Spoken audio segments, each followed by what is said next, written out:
घने कोहरे ने चितम बढ़ाया है। सुजानगढ़ व आसपास के क्षेत्र में आपको दृश्य दिखा सकता हूँ। सुजानगढ़ का रेलवे स्टेशन पे खड़ा हूँ, जहाँ पे मैं ये आसमान में जो घना कोहरा है, कोहरे की बात करें तो 31 दिसंबर के बाद में लगातार कोहरे ने अपना रंग दिखाया है और 1 या 2-3 तक तो जरूर धूप दिखाई दी पिछले दिनों में, और पहले भी 1-2 दिन धूप दिखाई, लेकिन कोहरे ने अपना पूरा रंग दिखाया है। 31 दिसंबर में आज तक बात करें तो लगभग कोहरा छाया रहा शेखावाटी और आसपास के क्षेत्रों में, क्योंकि शेखावाटी क्षेत्र है।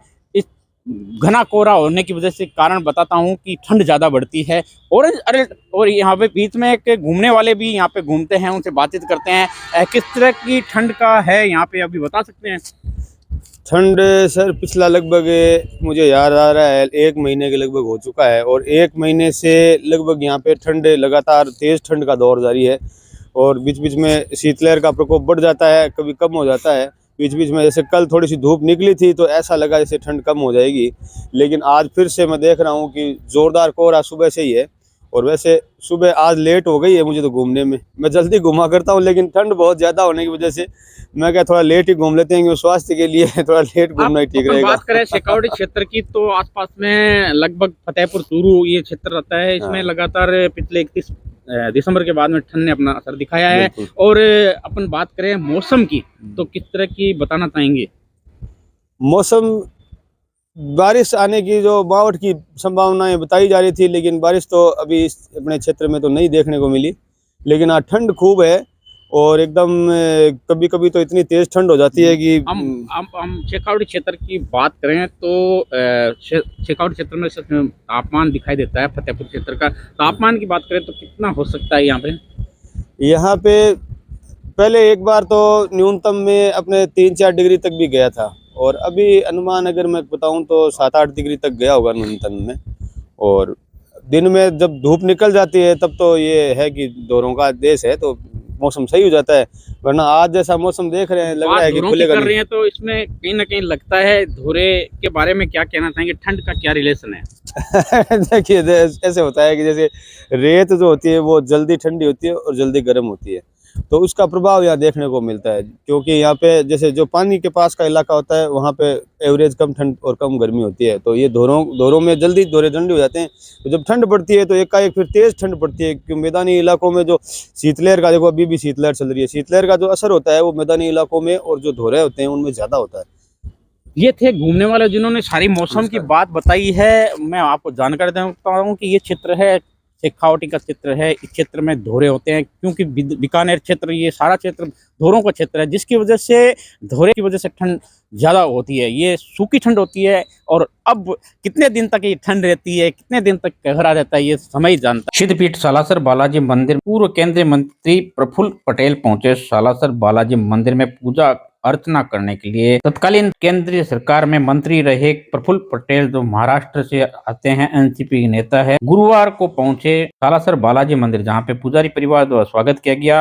हनुमान सेवा समिति के अध्यक्ष यशोदानंद पुजारी द्वारा भव्य तरीके से मंदिर में पूजा अर्चना कर गई। पूर्व केंद्रीय मंत्री प्रफुल्ल पटेल अयोध्या में भगवान राम के मंदिर की स्थापना के बाद में सुजानगढ़ के हृदय स्थली रहे घंटाघर के अच्छे दिन आ गए। आपको बताते हैं कि सुजानगढ़ के समाज सेवी पवन कुमार तोदी और नगर परिषद सभापति के प्रयासों से संभव हो पाया ये सब, और भव्य तरीके से रोशनी से जगमगा उठा सुजानगढ़ के बगड़िया टावर, जो घंटाघर के नाम से प्रसिद्ध है, जहां पे देखा गया घंटाघर के आसपास भव्य तरीके से शानदार तरीके से जगमगा उठा रोशनी से घंटाघर। वहीं आपको दृश्य दिखा रहे हैं जिसमें ड्रोन से लिया गया ये चित्र है। आप देख सकते हैं घंटाघर के ऊपर से ये दृश्य दिखाया जा रहा है, जो कि जगमगा उठा है। अयोध्या में भगवान श्री राम के लल्ला के कार्यक्रम के दौरान पूरे देश में माहौल था। वहीं सुजानगढ़ में घंटाघर, जो कि ऐतिहासिक लग रहा था उस दिन रात को, जहां पर ये वीडियो आपको दिखाया जा रहा है। सुजानगढ़ के नगर परिषद सभापति नीलोफर गौरी, पोगड़िया परिवार के प्रतिनिधि पवन कुमार तोदी के द्वारा ये संभव हो पाया, और सुजानगढ़ के घंटाघर के अच्छे दिन आ गए। पूरे देश में माहौल था अयोध्या में भगवान श्री राम के मंदिर की प्राण प्रतिष्ठा को लेकर। वहीं उत्साह देखा गया सुजानगढ़ के लॉयंस क्लब पदाधिकारियों ने, जहां पे सुजानगढ़ के विभिन्न स्कूलों में लगभग 900 से अधिक पैकेट लड्डू के बांटकर इस सामाजिक प्रकल्प को अंजाम दिया। लॉयंस क्लब सुजानगढ़ के पदाधिकारियों ने, जहाँ पे झंवर स्कूल में पहुंचे, स्कूल में बच्चों के बीच में लड्डू बांटे गए। सुजानगढ़ के 3 विद्यालयों में लड्डू वितरण कार्यक्रम आयोजित किया गया। लॉयंस क्लब के पदाधिकारी द्वारा लॉयंस क्लब के सचिव लॉयंस प्रशांत पारिक ने बताया कि इस कार्यक्रम में क्लब के अध्यक्ष लॉयंस कमल तापड़िया, कोषाध्यक्ष अशोक जादू, सुनीता तापड़िया, सुनीता रावतानी, चित्रा जगवानी भी शामिल हुए हैं। हम आपको बता दें कि सुजान में भव्य तरीके से कार्यक्रम आयोजित किया गया है, बच्चों में उत्साह देखा गया। वहीं आपको बता दें सुजानगढ़ के लॉयंस क्लब द्वारा अनेक सामाजिक प्रकल्प किए जाते हैं। इस बार लड्डू वितरण करके ऐतिहासिक कार्य किया है। मैं हूँ जहाँ पे आपको बता सकता हूँ कल भगवान राम की प्राण प्रतिष्ठा कार्यक्रम में पूरे देश में माहौल खुशी का था। इसको चलते हुए लायंस क्लब ने सामाजिक प्रकल्प किए हैं, बच्चों को लड्डू खिलाकर खुशी व्यक्त की है। बच्चों से हम बातचीत भी करेंगे। क्या कहना चाहेंगे आप बताएं। कल अयोध्या में श्री राम जी की प्राण प्रतिष्ठा है, वो मूर्ति स्थापित हुई। पूरे देश में खुशी का माहौल था और लॉयंस क्लब की तरफ से हमें लड्डू वितरण किया गया है। बहुत ही अच्छे लड्डू थे, हमें भी बहुत खुशी हुई है लड्डू खा के। किस तरह का प्रकल्प किया गया है लॉयंस क्लब द्वारा, आपके सामाजिक संगठनों द्वारा? कल रामलला की प्राण प्रतिष्ठा हुई अयोध्या में और पूरा देश, क्या मैं बोलता हूँ, विश्व भी राममय हो गया था। और इस खुशी में हमने भी सोचा कि ये खुशी हम बच्चों के साथ बांटें, क्योंकि वहाँ रामलला है तो ये भी बच्चे हैं हमारे। और इस कारण हम लोग लड्डू लेके आए हैं और बच्चों के साथ बैठ के लड्डू खा रहे हैं, लड्डू वितरित कर रहे हैं। क्या कहना चाहेंगे जिस तरह से कल प्राण प्रतिष्ठा का कार्यक्रम पूरे देश में खुशी का माहौल हुआ? क्या बिल्कुल, कल जैसे कि सभी ने देखा और हमने सबने उसको सेलिब्रेट भी किया, तो हमने आज 4 स्कूलों में लड्डू वितरण किए हैं। पहले कस्तूरबा गए थे और 11 नंबर स्कूल, और आज यहाँ जवर स्कूल आए हैं और नागरिक परिषद में भी लड्डू वितरण करके आए हैं। जैसे कि श्री राम जी का प्राण प्रतिष्ठा समारोह आयोजन किया था तो सभी को खुशी हुई, तो हमने भी ये खुशी को सब बच्चों के साथ बांटा और लड्डू वितरण करके अच्छा लगा। क्या कहना चाहेंगे, आज लड्डू वितरण किया है आपने बच्चों को? बच्चों को लड्डू वितरण करने का एक जो सामाजिक उद्देश्य हम लोगों का था, ये सिर्फ ये था कि जो खुशी हम लोग आज घरों में या पूरे माहौल में मना रहे थे, कुछ बच्चे इस खुशी से वंचित रह गए थे। बस इसी खुशी को बच्चों के साथ बांटने के लिए हम लोगों ने ये लॉयंस क्लब के द्वारा ये लड्डू वितरण का कार्यक्रम रखा।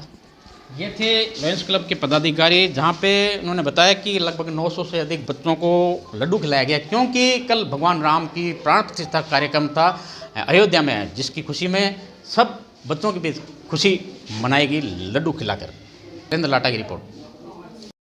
सुजानगढ़ के न्यू महेश्वरी भवन में द लायंस क्लब द्वारा किया गया विशाल नेत्र शिविर। शंकरा हॉस्पिटल जयपुर, जिला अंधता निवारण समिति व हितेश ज्वेलर्स द्वारा किया गया विशाल नेत्र चिकित्सा शिविर, जहां पे आपको बता दें 145 रोगियों ने इस शिविर का लाभ उठाया। 52 रोगियों को ऑपरेशन के लिए चयनित करके जयपुर भेजा गया। क्लब के सचिव प्रशांत पारिक ने बताया कि ADM Bhagirath Shah, doctor S K. Chhabra, सहसन ध्वजाज, एडवोकेट निरंजन सोनी, भामाशाह सीताराम मोसू ने शिविर का शुभारंभ किया, दीप प्रज्वलित किए। वहीं आपको बता दें गौरव खड़े ने अपनी टीम के साथ रोगियों की जांच की। एडीएम ने संबोधित कर लॉयंस क्लब के सामाजिक कार्यों की प्रशंसा करते हुए एडीएम ने बताया कि सेवाएं खूब होती है जो कि लायंस क्लब कर रहा है। लायंस क्लब इसकी प्रकल्प जारी रखता रहेगा। लायंस क्लब द्वारा मुफ्त दवाएं, चश्मे दिए गए, इसकी भी प्रशंसा की। लायंस क्लब कमल तापड़िया ने बताया कि कार्यक्रम को सफल बनाने के एडवोकेट रजनीकांत सोनी, पवन कुमार सोनी, देवेंद्र बेदी, मुरली राठी, देवेंद्र कृष्ण मालपानी, एडवोकेट अंकित टोटिया, हरी जहांगीर, रोहित शर्मा, विकास दहिया, प्रभात अरोड़ा सहित अनेक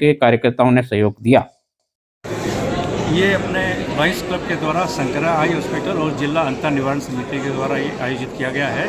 और सीताराम जी, पवन जी सोनी, हमारे हितेश ज्वेलर वाले, उनके आर्थिक सौजन्य से ये कैंप 5वां कैंप है और सैकड़ों रजिस्ट्रेशन हो चुके हैं और 50 से अधिक ऑपरेशन के लिए चयनित होंगे। और ये हमारा लगातार 5वां कैंप है जो बहुत ही सक्सेसफुल है और अब तक जितने भी ऑपरेशन हुए हैं सारे बहुत सक्सेसफुल हैं।